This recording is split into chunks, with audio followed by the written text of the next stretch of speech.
the second chapter of microeconomics, which we will cover, is the allocation of resources. এই টপিকটা আমরা first চ্যাপ্টারেও পড়েছিলাম যখন ইকোনমিক্সের ডেফিনিশনটা দেখেছি যে আমরা ইকোনমিক্সে বেসিক্যালি কি করি যে আমাদের কিভাবে লিমিটেড অর স্কার্স রিসোর্সেস আমরা প্রপার ওয়েতে অ্যালোকেট করব। সো এই চ্যাপ্টারটাতে সেকেন্ড চ্যাপ্টারে আমরা এই টপিকটাকে ডিটেইল একটু দেখার চেষ্টা করব। কিন্তু শুরুতেই আমরা যেটা বললাম আপনাদেরকে যে মাইক্রো ইকোনমিক্স আর ম্যাক্রো ইকোনমিক্স নিয়ে আরেকটু ইন ব্রড সেন্স আর কিছু ইনফরমেশন আপনাদের প্রোভাইড করার চেষ্টা করবো যেন দুইটা বিষয়ের পার্থক্য আপনারা ভালোভাবে ধরতে পারেন এবং আমরা কেন এখন মাইক্রো ইকোনমিক্স নিয়ে পড়ছি সেটার জন্য আপনাদের কাছে ক্লিয়ার হয়ে যায়। So micro economics and micro economics আমি লাস্ট ক্লাসে যেহেতু বলেছিলাম আপনাদের মধ্যে থেকে কেউ একজন আমাকে একটু শেয়ার করেন যে মাইক্রো আমি কি বলেছিলাম মাইক্রো ইকোনমিক্স আর ম্যাক্রো ইকোনমিক্স আমি বেসিক্যালি বলছিলাম কি বলেন। মাইক্রোটি কি ছিল একটু ন্যারো পার্সপেক্টিভ থেকে ছিল ইন্ডিভিজুয়াল অর একটা দুটো সিঙ্গেল সেক্টর। হ্যাঁ বলেন বলেন। মাইক্রো ইউনিট একটা জায়গা কোন একটা এরিয়া ভিত্তিক হচ্ছে মানে আমাদের ছোট ছোট পরিসর বা একক পরিসরে আমরা যেরকম অর্থনৈতিক কর্মকাণ্ড সংগঠিত হয় আর হচ্ছে ম্যাক্রো হচ্ছে পুরো দেশ বা রাষ্ট্র সীমান্তবর্তী যেসব সীমান্ত সীমান্তবর্তী যেসব অর্থনৈতিক কর্মকাণ্ড সেটা হচ্ছে ম্যাক্রো ইকোনমিক্স বলা হয়। ওকে ঠিক আছে, থ্যাংক ইউ সো মাচ। আমরা প্রথমে আগে একটু ডেফিনিশনগুলো দেখবো, দেন আমরা ডিফারেন্সেসে যাব। রাইট সাইডে আমাদের ডেফিনিশনটা দেওয়া আছে, আপনারা কি দেখতে পাচ্ছেন? আমি একটু জুম করে দিই। এটা এরকমই জুম হবে। আচ্ছা ঠিক আছে, এভাবে দেখা যাচ্ছে আই থিঙ্ক। সবাই একটু দেখেন। Microeconomics is the study of individual markets and sections of the economy rather than the economy as a whole. ঠিক আছে, তার মানে হ্যাঁ বলছি এখানে মাইক্রোইকোনমিক্স এর ডেফিনিশনে বলা হয়েছে যে কোনো একটা ইন্ডিভিজুয়াল মার্কেট বা ইকোনমির একটা সেকশন নিয়ে কাজ করবে। এখন এটা কি হতে পারে? মার্কেট তো কয়েক ধরনের হয়, কয়েক ধরনের প্রোডাক্টের হয়, আবার অনেকগুলো মার্কেট মিলে কিন্তু একটা সেকশন হয়, আবার সবগুলো সেকশন মিলে আমরা কি বলতে পারি? একটা ইকোনমি হচ্ছে। সো যখন আমরা মাইক্রো ইকোনমিক্স নিয়ে কথা বলবো তখন আমরা পুরো ফুল ইকোনমি নিয়ে কথা বলবো না। ইকোনমি আন্ডারে আছে এরকম একটা specific single market, individual market বা ইকোনমির একটা যে কোনো সেকশন নিয়ে কথা বলবো। ঠিক আছে, এটাই হচ্ছে মাইক্রো। তার মানে কি আমরা বিষয়টা একটু ন্যারো করে ফেললাম। আর আমি ইন ডিটেলসটা পরে যাচ্ছি, বাট ম্যাক্রো ডেফিনিশনটা একটু আপনাদেরকে বলি। Macroeconomics is the study of economic behavior and decision making in the entire economy rather than just an individual market.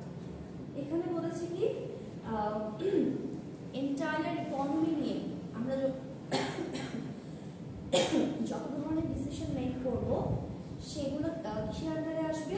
Macro ইকোনমিক্সের আন্ডারে আসবে। এখানে আমরা স্পেসিফিক কোনো মার্কেট বা স্পেসিফিক কোনো সেকশন নিয়ে কাজ করব না, ফুল ইকোনমি নিয়ে কাজ করব। আমরা কিন্তু এই জিনিসটাই প্রিভিয়াস ক্লাসেও বলেছি। সো মাইক্রো ইকোনমিক্সের আন্ডারে কি কি থাকে এবার একটু দেখি। It examines the different choices of individual households and farms. It examines what factors influence their choices. It examines how their decisions affect the price, demand and supply of goods and services in market. It examines how governments influence consumption and production. দেখেন micro economics কোন কোন বিষয়গুলো examine করে আমরা কিন্তু এখানে include করে দিয়েছি। যখন আমরা মাইক্রো নিয়ে কথা বলবো একটা ইন্ডিভিজুয়াল, প্রত্যেকটা ইন্ডিভিজুয়াল, আমি আপনি, আমাদের চয়েসেস কীরকম, আমাদের ডিমান্ড কীরকম, কী ধরনের প্রোডাক্ট সার্ভিস আমরা পেতে ইচ্ছুক বা আমাদের ইন্টারেস্ট আছে। যে কোনো হাউসহোল্ড বলতে সব ধরনের ফ্যামিলিসগুলো বোঝাচ্ছে, তখন ইন্ডিভিজুয়াল থেকে একটা ফ্যামিলিতে চলে গেল। আবার যখন প্রত্যেকটা ফার্মের কথা আমরা চিন্তা করবো, এই প্রত্যেকটা ফার্ম তারা কী ধরনের প্রোডাক্ট সার্ভিস সাপ্লাই দিচ্ছে বা প্রোডাকশন করছে, এই সব কিছু মাইক্রো ইকোনমিক্সের মধ্যে চলে আসছে। সেকেন্ড ওয়ান বলেছে যে কোন কোন ফ্যাক্টরগুলো প্রাইস, প্রোডাক্টের প্রাইস, প্রোডাক্টের ডিমান্ড এবং প্রোডাক্টের সাপ্লাই নির্ধারণ করে। এই যে আমরা যখন কোন একটা প্রোডাক্টের ডিমান্ড সাপ্লাই নিয়ে কথা বলবো সেটা কিন্তু মাইক্রো ইকোনমিক্স। ম্যাক্রোতে নরমালি প্রোডাক্টের demand or supply or price নিয়ে কিন্তু খুব একটা কথা বলা হয় না, যেটা মাইক্রোতে অনেক ইন ডিটেইলস কথা বলা হয়। থার্ড ওয়ান বলছি কি it examines how government influence যে কনজাম্পশন অ্যান্ড প্রোডাকশন। কনজাম্পশন কতটুকু পণ্য কনজাম করা হবে এবং কতটুকু প্রোডাকশনে যাওয়া হবে, এগুলোর রিলেটেড যে ডিসিশনসগুলো আছে না বা এগুলোর উপর যে ইনফ্লুয়েন্স দেওয়া ইনফ্লুয়েন্স করা, এগুলো সরকার থেকে যতটুকু ইনফ্লুয়েন্স আসে সেটা নিয়ে যখন আমরা স্টাডি করব সেটা কিসের আন্ডারে চলে আসবে বলেন? মাইক্রো ইকোনমিক্স এর আন্ডারে আসবে। তাহলে মাইক্রো ইকোনমিক্স আমরা কি কি পাচ্ছি? প্রথম বলেন তো, single market, price, choices of individual, household and farm. সেকেন্ডটা বলেন, factors influence their choices. কাদের চয়েসের কথা বলেছে? ওই যে একটু আগে যে আমরা দেখলাম কি individuals, households and farms, তাদের চয়েসেস নিয়ে কথা বলবে। তারপর কি বলবে? Decision, price, demand and supply নিয়ে যে ডিসিশনস সেটা নিয়ে মাইক্রো ইকোনমিক্স কথা বলবে। তারপর গভর্নমেন্টের উপর না, গভর্নমেন্ট কিভাবে কনজাম্পশন এন্ড প্রোডাকশন ইনফ্লুয়েন্স করবে, এই চারটা বিষয় কোনটার আন্ডারে পড়বে? Micro economics. আরেকবার রিপিট করেন, এখনই পড়া হয়ে যাবে। বলেন প্রথমটা কি? কাদেরকে নিয়ে কাজ করে মাইক্রো? জোরে, ইন্ডিভিজুয়াল, ফার্মস। সেকেন্ড, তাদের চয়েসেসকে ইনফ্লুয়েন্স করে। থার্ড ওয়ান, প্রাইস, ডিমান্ড এবং সাপ্লাই নিয়ে কাজ করে। And the last one, government কিভাবে কনজাম্পশন এন্ড প্রোডাকশন ইনফ্লুয়েন্স করছে সেটা নিয়ে কাজ করে।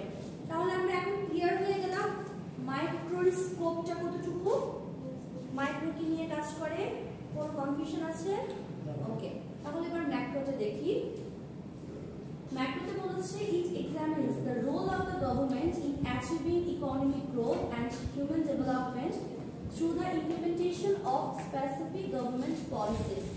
দেখেন একটু আগে যখন মাইক্রো নিয়ে আমরা চিন্তা করেছি তখন কিন্তু বলেছিলাম যে শুধু কনজাম্পশন এন্ড প্রোডাকশনে সরকারের যে প্রভাব দিচ্ছে সেটা। এখন কি বলেছে দেখেন, ইকোনমিক গ্রোথ হওয়ার জন্য এবং হিউম্যান ডেভেলপমেন্টের জন্য একটা দেশের সরকার কি কি পদক্ষেপ নিচ্ছে, কি কি পলিসিস তারা মেইনটেইন করছে, এই সব কিছু কিসের আন্ডারে চলে আসবে? এখানে কিন্তু জাস্ট প্রোডাকশন আর কনজাম্পশনে লিমিটেড না, এখানে ফুল ইকোনমিক গ্রোথের কথা কিন্তু চিন্তা করবে। তার মানে ন্যারো পার্সপেক্টিভ থেকে গভর্নমেন্ট শুধু কনজাম্পশন এন্ড প্রোডাকশনের কথা চিন্তা করবে, আর ব্রডার পার্সপেক্টিভ থেকে চিন্তা করবে কি কিভাবে ফুল ইকোনমিকে ডেভেলপ করা যায়। সেকেন্ড ওয়ান হচ্ছে it examines the role of the government in achieving price stability, low unemployment and stable current account balance on the balance of payments account. আচ্ছা, এইখানেও একটা দেশের সরকার কিভাবে বিভিন্ন বিষয় কন্ট্রোল করবে সেটার কথা বলা হয়েছে। প্রথমটা হচ্ছে কি প্রাইস স্টেবিলিটি। আমরা জাস্ট যখন শুধু প্রাইস কেমন একটা প্রোডাক্টের, ডিমান্ড কেমন, সাপ্লাই কেমন সেটা নিয়ে কথা বলবো তখন সেটা হবে মাইক্রো।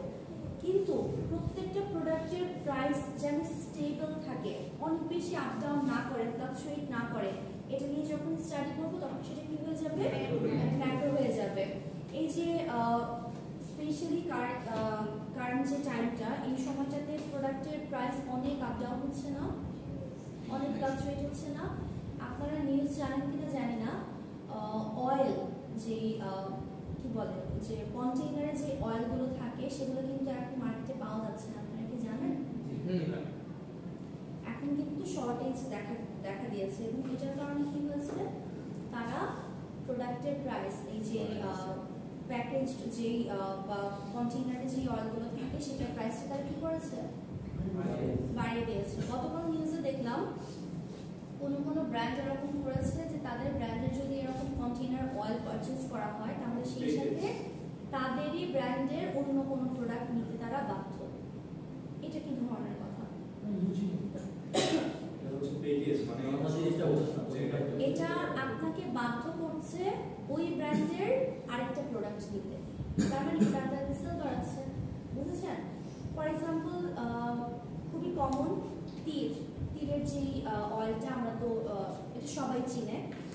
তো ওরা কি করলো, ওদের যেহেতু এখন বাজারে কি অয়েল পাওয়া যাচ্ছে না, তেলটা পাওয়া যাচ্ছে না, তারা বলতে দিচ্ছে আমরা তেলটা সাপ্লাই করবো, কিন্তু কনজিউমারদের কি করতে হবে, তেলের সাথে আমাদের আরো একটা প্রোডাক্ট পারচেজ করতে হবে। তারা এখন কি করছে, তেলের সাথে তেল তো তার কনজিউমার তো তেল কিনবে, এটা তো নিত্য প্রয়োজনীয় একটা পণ্য, এটার সাথে তারা তাদের যেই প্রোডাক্টসগুলো অত বেশি সেল হচ্ছে না বা যে প্রোডাক্ট তারা সেল করতে চাচ্ছে সেটারও সেলিংটা তারা বাড়িয়ে ফেলতে বাধ্য করছে। ঠিক আছে? সো এই যে আনস্টেবল সিচুয়েশন, এগুলো যখন গভর্নমেন্ট ইন্টারভিউ করে বা হস্তক্ষেপ করার মাধ্যমে কন্ট্রোল করার চেষ্টা করবে, সেটা কোন ইকোনমিক্সের আন্ডারে পড়বে? ম্যাক্রো। আমি যে একটু আগে এক্সাম্পলটা দিলাম, আপনাদের কি বুঝতে সমস্যা হচ্ছে, কনফিউশন আছে? মানে ওরা বাধ্য করছে, আমি কেন আরেকটা প্রোডাক্ট কিনবো যেটা আমার প্রয়োজন নেই, আমার বিপদের সুযোগ নিয়ে তারা তাদের নিজেদের প্রোডাক্ট আমাদেরকে কিনতে বাধ্য করছে। গতকাল যে নিউজটাতে দেখলাম, একটা কাস্টমার লিটারালি হি ওয়াজ শাউটিং যে কেন আমি কিনবো, ইভেন কোয়ান্টিটি কম না, অনেক বেশি কোয়ান্টিটি, যদি এই কন্টেইনার তেল আপনার নিতে হয় আপনার এত কোয়ান্টিটির ওই প্রোডাক্ট নিতে হবে, আপনি বাধ্য, আদারওয়াইজ আমি দিচ্ছি। ঠিক আছে? এবং অনেকে কিনে ফেলছে।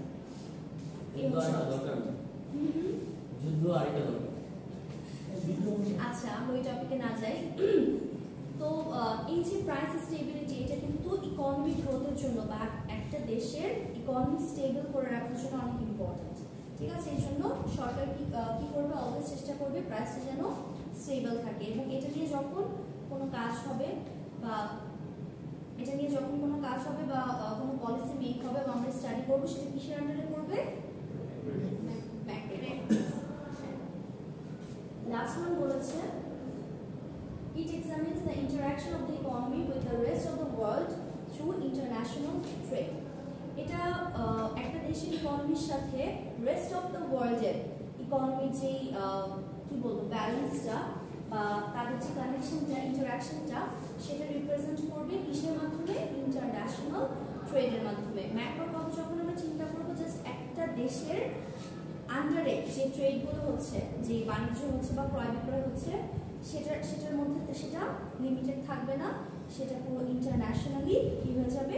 স্প্রেড হয়ে যাবে। ম্যাক্রোটা বুঝেছেন? মাইক্রো আর ম্যাক্রো নিয়ে এখন আর কোনো কনফিউশন থাকবে? এখন আপনারা জানেন মাইক্রো কি নিয়ে কাজ করে এবং ম্যাক্রো কি নিয়ে কাজ করে। এখন আমরা বেসিক ডিফারেন্সেসগুলো এই টেবিলটাতে দেখব। ছোট ছোট করে লেখা, বুঝতে একটু কষ্ট হবে, আমি পড়ছি, আপনারা শুনেন। মাইক্রো ইকোনমিক্সে কি বলেছে? Single market, for example milk. আর ম্যাক্রো ইকোনমিক্সে বলেছে entire economy, for example Singapore. ঠিক আছে? এইটা একটু বলছি। মাইক্রোতে বললাম না যে কোনো হয়তো একটা মার্কেট নিয়ে, তার মানে কি মাইক্রোতে শুধু মিল্কের যে মার্কেটটা, ইন্ডাস্ট্রিটা, সেটা নিয়ে কাজ করছে। আর যখন ম্যাক্রোতে যাবে, পুরো সিঙ্গাপুরের ইকোনমি নিয়ে কাজ করবে।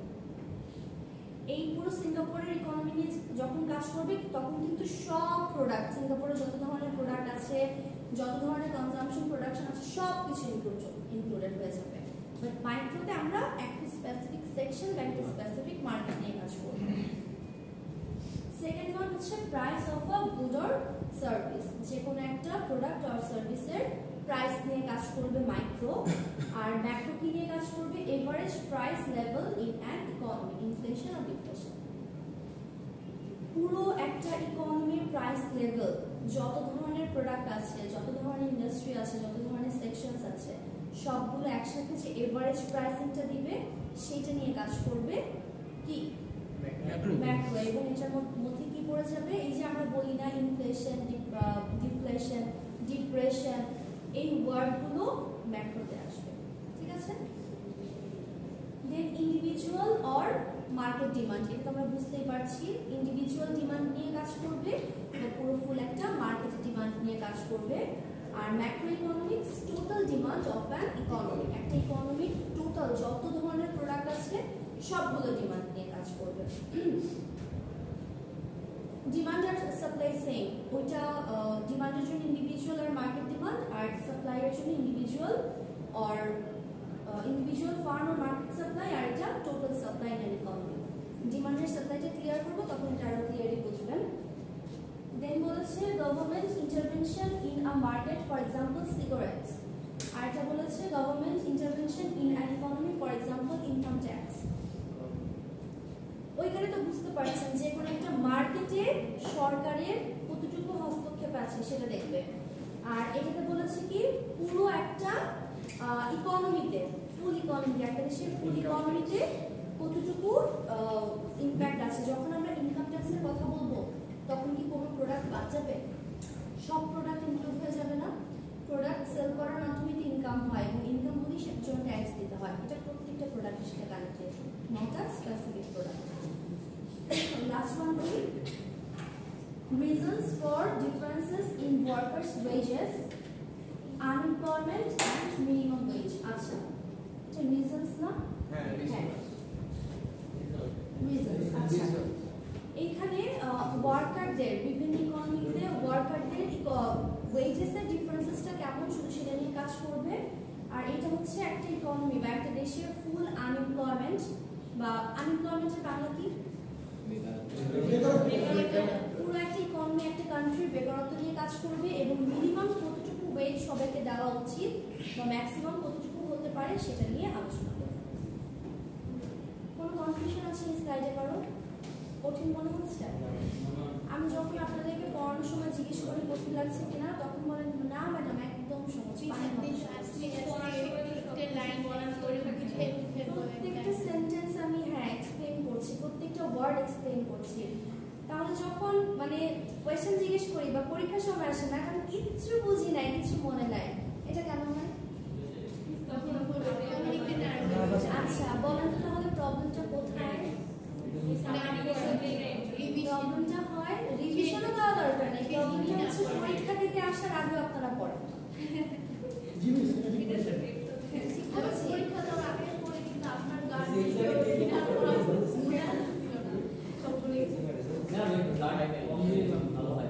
আচ্ছা ঠিক আছে, এই যে এই কথাগুলো বলছেন তো বুঝলেন। মেনশন করে শোনেন, যখন আমরা ক্লাস কন্ডাক্ট করব এবং ভিডিও চলতে থাকবে, প্রত্যেকটা স্টুডেন্ট নিজের আইডি প্রথমে বলবেন, তারপর নিজের যে প্রবলেমটা সেটা মেনশন করবেন, ঠিক আছে? তাহলে আইডেন্টিফাই করাটা অনেক সহজ হয়ে যাবে। এই স্লাইডে কোনো প্রবলেম আছে? কোনটা? ম্যাক্রোর যে পোর্শনগুলো, মানে ডিফারেন্সের মধ্যে নাকি এই পোর্শন? ডিফারেন্সের মধ্যে ম্যাক্রোতে বলেছে প্রথমটা এন্টায়ার ইকোনমি নিয়ে কাজ করবে। একটা দেশের, ধরেন বাংলাদেশের পুরো বাংলাদেশের ইকোনমি নিয়ে ম্যাক্রো কাজ করবে। দেন বলেছে average price levels in an economy, কোন একটি স্পেসিফিক সিঙ্গেল প্রোডাক্টের প্রাইস নিয়ে কাজ করবে না, সব ধরনের প্রোডাক্টের এভারেজ প্রাইস নিয়ে কাজ করবে। Then third and fourth number হচ্ছে total demand and total supply নিয়ে কাজ করবে। আমরা যদি চিন্তা করি যে ফর এক্সাম্পল দিস মার্কার, এই একটা মার্কারের যখন ডিমান্ড এন্ড সাপ্লাই নিয়ে কাজ করবে সেটা কি হবে? কি হবে তখন? মাইক্রো। আর যখন সব ধরনের প্রোডাক্টের ডিমান্ড সাপ্লাই নিয়ে কাজ করবে সেটা ম্যাক্রো। ফিফথ ওয়ান হচ্ছে সরকারের যে হস্তক্ষেপ সেটা পুরো ইকোনমির মধ্যে থাকবে, কোন একটা স্পেসিফিক মার্কেটে থাকবে না। আর লাস্ট ওয়ান হচ্ছে একটা দেশের আনএমপ্লয়মেন্ট নিয়ে কাজ করবে, এবং একটা দেশের টোটাল যে ইকোনমি অর মিনিমাম ওয়েজ, ওয়ার্কার্সদের যে মিনিমাম ওয়েজ হওয়া উচিত সেটা নিয়ে কাজ করবে। এখন clear?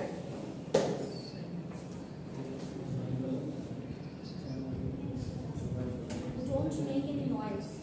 Car mobile open. Now. What are you doing? Of course, now. আচ্ছা, আমরা এখন দেখব যে মার্কেট রিসোর্স অ্যালোকেশন, ঠিক আছে?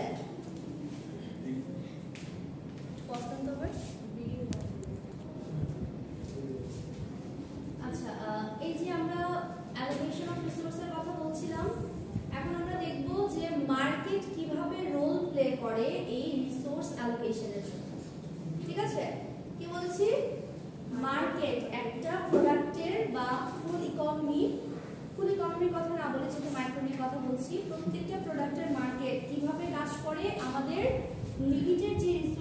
আছে সেগুলো অ্যালোকেট করার জন্য। আচ্ছা বলেন তো এই যে ইকোনমিক্স নিয়ে যে আমরা পড়ছি, ইকোনমিক্স বা এই যে মার্কেটের যে প্রোডাক্টগুলো আছে, রিসোর্স যেগুলো আছে, অ্যালোকেশন, মেইন প্রবলেমটা কি? আমরা যে রিসোর্স অ্যালোকেট করব, তারপর মার্কেট নিয়ে কাজ করব, যে এত কিছু নিয়ে পড়ছি, কেন পড়ছি? কোন প্রবলেমটা সলভ করার জন্য পড়ছি? সম্পদটাকে সঠিকভাবে বন্টন করা এটা একটা রিজন হতে পারে, কিন্তু সঠিকভাবে বন্টন করা দরকার কি? যে যদি অনেক রিসোর্স থাকে তাহলে তো বন্টন করার প্রয়োজন নেই, সব ইউজ করতে থাকবে না। প্রথম যে আনসারটা দিয়েছিলেন লিমিটেড রিসোর্স, যখনই লিমিটেড হয়ে যাবে তখনই তো আমার প্রপার ওয়েতে বন্টন করার, সাপ্লাই করার, অ্যালোকেট করার একটা প্রয়োজন হবে। যদি রিসোর্স আনলিমিটেড থাকতো, যে যার মতো ইউজ করতো, তখন কি অ্যালোকেশনের দরকার ছিল? কোনো দরকারই ছিল না। সো মার্কেট কি করে? মার্কেট এই যে রিসোর্সের যে একটা ক্যারেক্টারিস্টিক্স, ফিচার, স্কারসিটি, মানে কি লিমিটেশন অফ রিসোর্সেস, এই প্রবলেমটা সলভ করতে হেল্প করে। ঠিক আছে, কিভাবে হেল্প করে দেখেন। In order to solve the basic problem of scarcity, basic যে প্রবলেমটা সেটা সলভ করার জন্য economic systems emerge or are created by different economic agents within the economy. একটা ইকোনমির মধ্যে বিভিন্ন ধরনের ইকোনমিক সিস্টেম ক্রিয়েট করার মাধ্যমে তারা কি করে, এই যে রিসোর্সের যে স্কারসিটিটা এটা তারা সলভ করে। আমি ইকোনমিক সিস্টেমের কথা বললাম না, পরের স্লাইডে আমরা ওটাই আসবো যে কি কি ধরনের ইকোনমিক সিস্টেম ক্রিয়েট করা হয়। বাট ইকোনমিক সিস্টেম ক্রিয়েট করার মাধ্যমে আমরা কি করতে পারি, রিসোর্সটা প্রপার ওয়েতে অ্যালোকেট করতে পারি এবং স্কারসিটি প্রবলেমটা সলভ করতে পারি। দিস এজেন্টস, এই যে কয়েকটা এজেন্টসের কথা বললো না, ইকোনমিক এজেন্টস, প্রথমটা বলেছে কি ইকোনমিক সিস্টেম ইমার্জ করে বা ইকোনমিক সিস্টেমটা তারা ক্রিয়েট করে। আর কিছু ডিফারেন্ট ইকোনমিক এজেন্টস আছে যারা এই ইকোনমিতে কাজ করে। এই এজেন্টসগুলো কারা? পরে তো producers, the governments and the special interest groups. Interest groups kara? Environmental pressure group or trade unions. Consumer kara? Amra ki always consumer. If you can produce a product, then will you be a consumer?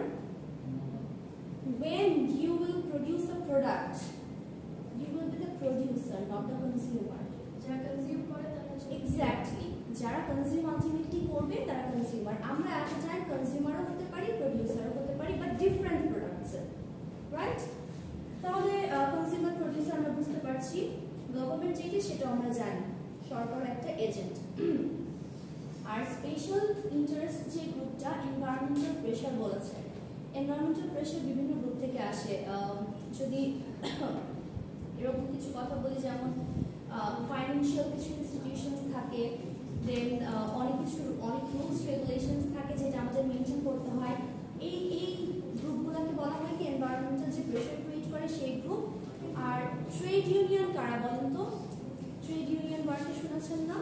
Trade union মানে এটা কি? Trade licence produce করে permission দেয় কোন প্রোডাক্টের। না না, এই বাজার কমিটি বলে না, মালিক সমিতি, এক্স্যাক্টলি, এটা বিভিন্ন কমিটি। ঠিক আছে,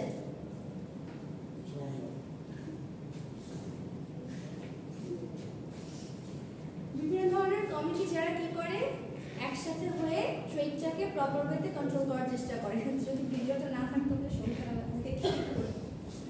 আচ্ছা, তারপরে বলেছে দেখেন, any economic system aims to allocate the স্কার্স factors of production. প্রত্যেকটা ইকোনমিক সিস্টেমের গোলটা কি থাকে? তারা যেন এই স্কার্স যে ফ্যাক্টরস অফ প্রোডাকশন সেটা যেন প্রপার ওয়েতে অ্যালোকেট করে দিতে পারে। এখন আমরা দেখব ইকোনমিক সিস্টেমের তিনটা মেইন ইকোনমিক সিস্টেম আছে, যেটা আমি শুরুতে বললাম। প্রথম লাইনে বলেছি কি কিসের মাধ্যমে করা হয়, ইকোনমিক সিস্টেম বিল্ড আপ করার মাধ্যমে। সেকেন্ড ওয়ান হচ্ছে ইকোনমিক যে এজেন্টস গুলো আছে তাদের হেল্পের মাধ্যমে। সো সো এজেন্টস গুলো তো আমরা দেখলাম, এখন দেখব কি ইকোনমিক সিস্টেম কি কি আছে। ইন জেনারেল নরমালি তিন ধরনের ইকোনমিক সিস্টেম থাকে, সাস্টেইন করে। একটা দেশে এক এক রকম ইকোনমিক সিস্টেম ফলো করা হয়। আমি তিনটার কথাই বলবো, আপনারা আমাকে বলবেন যে বাংলাদেশে কোন ইকোনমিক সিস্টেমটা ফলো করা হয়। তিনটা কি কি বলেন তো? প্রথমটা কি? Mixed economy and the last one is planned economy. এবার আমরা এই তিনটার একটু ডিটেইলসটা দেখি। মার্কেট সিস্টেম, এটাতে কি হয় কোন আইডিয়া আছে কারো? মার্কেট সিস্টেম ইকোনমি বা ফ্রি ইকোনমি, গভর্নমেন্টের কোনো হস্তক্ষেপ থাকে না। আচ্ছা হ্যাঁ, যদি আমরা সহজ ভাষায় বলি এটাই, এই একদমই সহজ ভাষায় যে ফ্রি ইকোনমি বা ফ্রি মার্কেট ইকোনমিতে গভর্নমেন্ট কোনো ধরনের ইন্টারভেনশন করে না।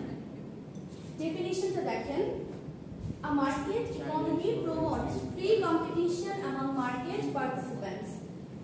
Notable benefits of a market economy are increased efficiency, production and innovation.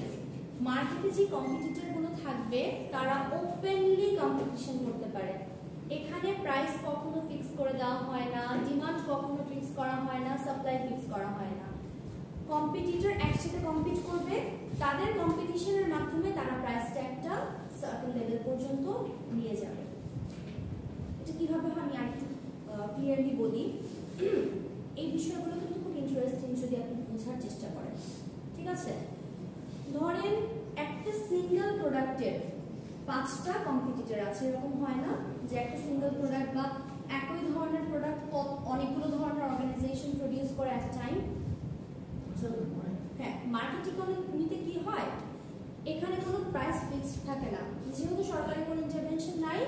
এই 5জন কম্পিটিটর একসাথে কম্পিট করার মাধ্যমে নিজের প্রোডাক্টের কোয়ালিটি এনশিওর করবে এবং কাস্টমার ডিমান্ড অনুযায়ী এবং তাদের সাপ্লাইয়ের উপর বেস করে প্রাইসটা না অটোমেটিক্যালি সেট হয়ে যাবে।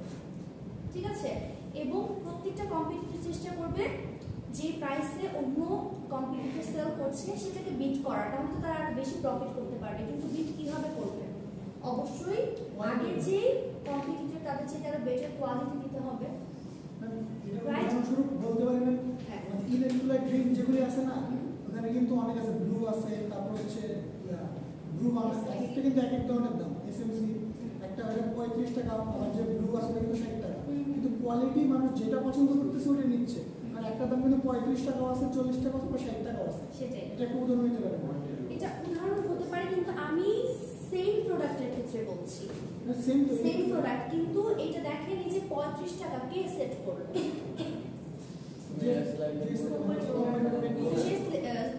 সিলেক্ট করলো, তাহলে 60 টাকার যে প্রোডাক্ট সেটা কনজিউমাররা কেন নিবে?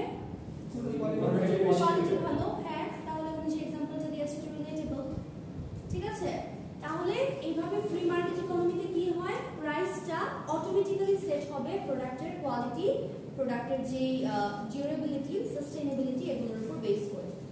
তাহলে সেকেন্ডটা কি? মিক্সড ইকোনমি, বাজার অর্থনীতি এবং সরকারের কাছে ব্যাপক করে। হ্যাঁ, মিক্সড ইকোনমিতে কি হয়, কম্পিটিটর যারা বা মার্কেট যারা রান করে তারা এবং সরকার দুইটা মিলে একসাথে ইকোনমিকে হ্যান্ডেল করে বা রান করে। এইটা কিন্তু ফ্রি ইকোনমিতে যেমন ওপেনলি ছেড়ে দেওয়া হয়, সবকিছু আনকন্ট্রোলড থাকে, মিক্সড ইকোনমিতে সবকিছু হাতের বাইরে থাকে না, কিছু কিছু সময় এই যে ধরেন কোন একটা প্রোডাক্টের প্রাইস যখন কন্টিনিউয়াসলি বাড়ছিল, সেটা যদি সরকার হস্তক্ষেপ না করতো তাহলে বাংলাদেশের ইকোনমিটা কি হয়ে যেত? প্রথমটা হয়ে যেত, রাইট? কিন্তু সরকার কি করেছে, হস্তক্ষেপ করার মাধ্যমে প্রাইসের একটা টান দিয়ে কি করলো, কন্ট্রোল করে ফেললো, যে না এর চেয়ে বেশি প্রাইস এটা আর কি করা যাবে না, ধরা যাবে না।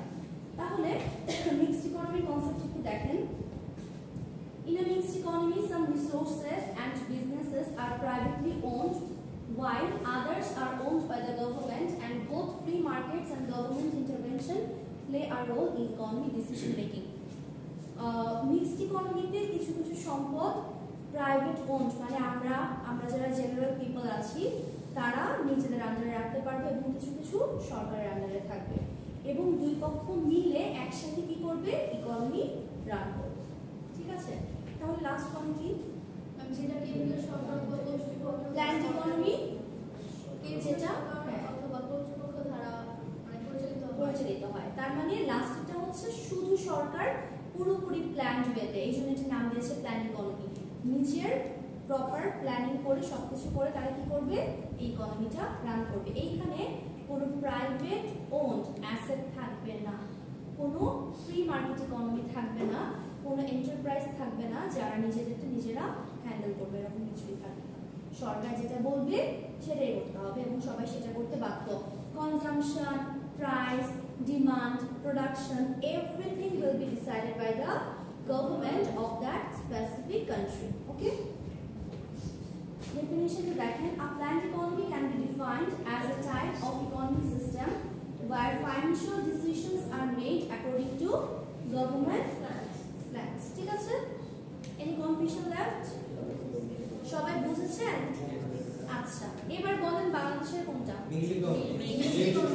সবাই কি শিওর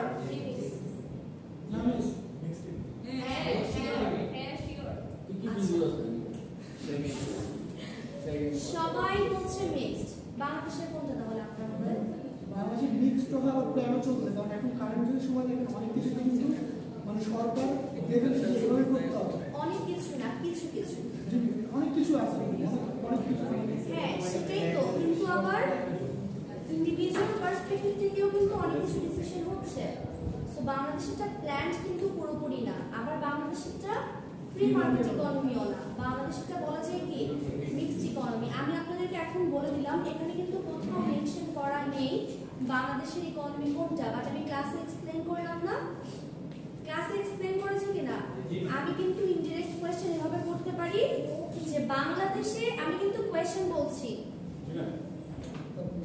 অ্যাটেনশন এরকম ভাবে কোশ্চেন আসতে পারে যে বাংলাদেশে যে ধরনের ইকোনমিক সিস্টেম মেইনটেইন করা হয় সেটা নিয়ে আপনারা আলোচনা করবেন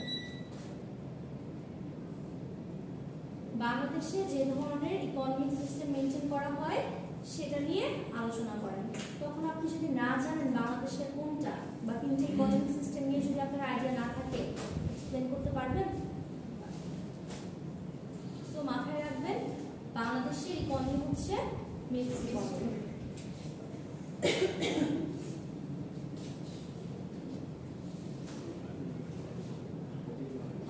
ডিমান্ড আর সাপ্লাই এই দুইটা আই থিঙ্ক যেগুলো সবাই আছে ডিমান্ড সাপ্লাইটা আমরা শেষ করে দিই বেশি হয়ে যাচ্ছে না শেষ করে ডিমান্ড সাপ্লাইটা অনেক কিন্তু ইন্টারেস্টিং জি